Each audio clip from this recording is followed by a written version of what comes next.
Welcome back to the GSMC Hockey Podcast presented by the GSMC Sports Network. We're going to get right into our second segment, talking about whether or not the Oilers can overcome a 3-0 series deficit, or if this is too tall of a task to ask of them. First off, to understand if they can, we want to look at the historical outcomes with 3-0 series in Stanley Cup Finals and in just, regular overall playoffs here. For the Stanley Cup Finals, it has happened one time before. In the 1942 Stanley Cup Final. That was between the Toronto Maple Leafs and the Detroit Red Wings. This is the only time it's happened in the Stanley Cup Final, as I said. So it's happened before, and historically, you can do it. It happened in 1942. That was 84, or I don't know if I did that math correct. 88 years ago, somewhere around there. It was a very long time ago. 82? Yes, 82 years ago. I know how to do math. But there has been times that it has happened elsewhere in the playoffs. It has happened 4 times in total in the NHL Stanley Cup playoffs. It has happened between the New York Islanders and the Pittsburgh Penguins in the 1975 Stanley Cup quarterfinals, which was the second round, I believe.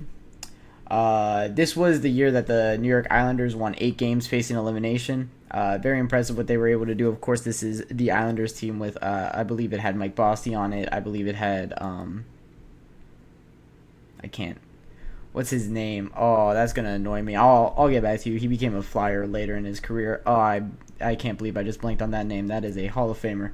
But for the New York Islanders in 1975, fantastic team that they were able to take a reverse sweep against the Pittsburgh Penguins. In 2010, it has happened. So it has happened in this, millennium. The Philadelphia Flyers did it on the Boston Bruins in 2010. This, of course, was on the Philadelphia Flyers' way to play in the Stanley Cup Finals, where they would eventually lose to the Chicago Blackhawks in that Stanley Cup Finals. We all know that goal that only Patrick Kane saw go in 2010 to win the Chicago Blackhawks that Stanley Cup Final. And then in 2014, it happened on the Los Angeles Kings over the San Jose Sharks. On the Los Angeles Kings' way to winning that Stanley Cup Final in 2014, their second in 3 years in 2012 and 2014, of course, for the Los Angeles Kings. So for this Edmonton Oilers team, yes, it has happened, and it actually has happened recently. It's happened twice in this, twice in the last 14 years. But can this Edmonton Oilers team do it is really the question we need to be asking. And for this Edmonton Oilers team, I do believe that they do have some things that go in their favor when it comes to this season.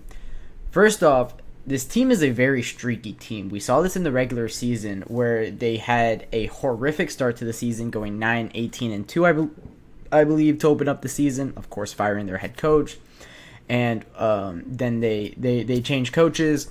They win 16 games in a row from December to January. 16 games in a row. This team is a streaky team, and this team knows how to go on win streaks, and this team is able to do, of course, is able to go on win streaks. But against the Florida Panthers, it's a very, very tall task, and that's what I would be worried about if I were to be this Edmonton Oilers team, or if I were to be an Edmonton Oilers fan.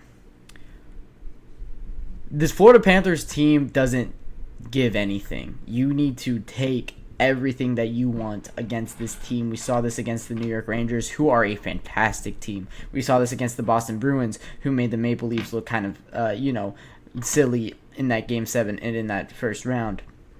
And then, of course, we saw it against the Tampa Bay Lightning team, who just won 2 Stanley Cup Finals not too long ago. This Florida Panthers team is really, really good, and they absolutely deserve to be where they're at in this playoffs. Beating the Tampa Bay Lightning in 5 games, beating the Boston Bruins in 6 games, beating the New York Rangers in 6 games, and now having a 3-0 series lead on the Stanley Cup Finals. This team is just that good. This team is a fantastic team. But on the other side, when you're looking at this Edmonton Oilers team, it's not a bad team. They just need to put it together, and their superstars need to start producing. This is what we were going to talk about in segment 1. Held it off here a little bit for the segment 2. Connor McDavid, Leon Draisaitl, Evan Bouchard, Vander Kane, Ryan Nugent-Hopkins, Dylan Holloway. These players haven't scored a goal yet in this Stanley Cup Finals. The Edmonton Oilers have scored 4 goals this entire Stanley Cup Finals. It's Philip Broberg, Matthias Ekholm, Ryan McLeod, and Warren Foegele are your 4 goal scorers. Darnell Nurse hasn't scored a goal. Connor McDavid, of course, assisted on 3 of these goals. There was only 1 goal this Stanley Cup Final that Connor McDavid hasn't had a contribution on. But that's not just enough. Their superstars need a score, and they need to figure it out. You pay these guys so much money not to ghost in the most important games. You need to get production from Connor McDavid, Leon Draisaitl especially. This team is a completely different team when Leon Draisaitl is producing. We see it all the time.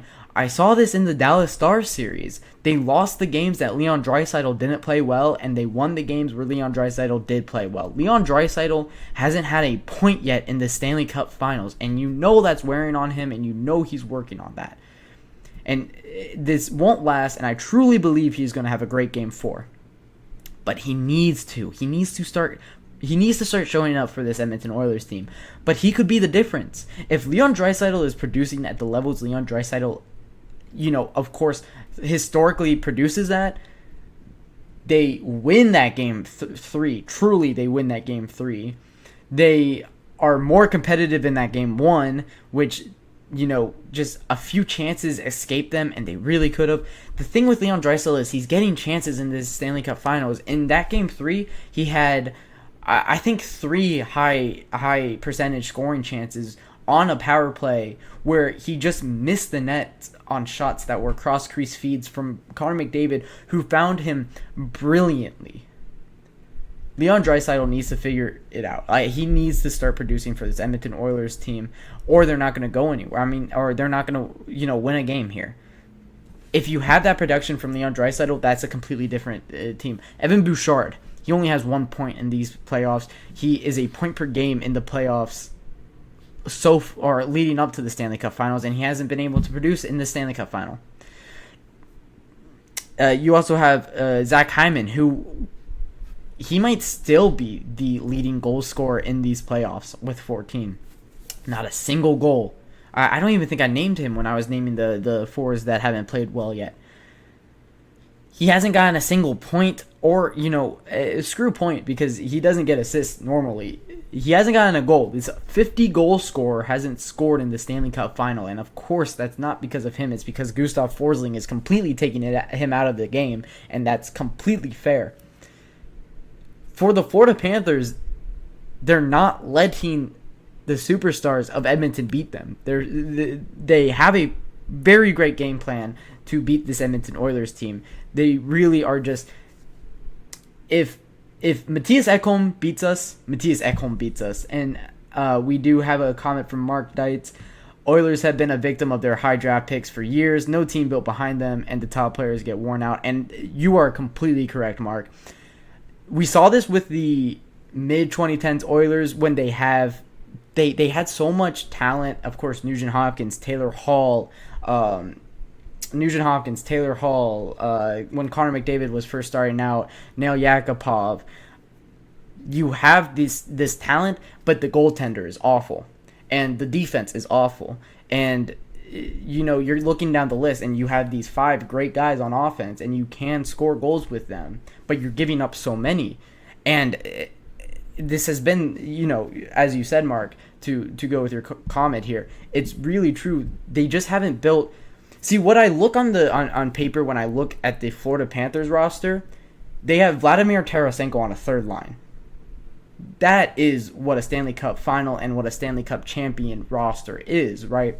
Or, an Oliver Ekman-Larsson on the third line defensive pairing. The depth pieces being able to produce, but not just be able to produce. You can put them out there on the ice and have faith that they'll get a positive production from them. The Edmonton Oilers don't have this, and to your point there, they need depth. They need depth in their defense because Cody Ceci is a nightmare. like truly, he just doesn't look like he is up to par with everybody else in this Stanley Cup Finals. Darnell Nurse is not worth his contract. Truly, $9.25 million for that guy is not looking good for the Edmonton Oilers. And then Evan Bouchard and Matthias Ekholm have not been playing great defensively for this Edmonton Oilers team. They're not getting great production from the defense. And, for the Edmonton Oilers, one, they need to figure it out quick because they are one game away from losing what is potentially the greatest chance that Connor McDavid can get at a Stanley Cup in his career, because you don't know if you're going to be able to come back to this spot.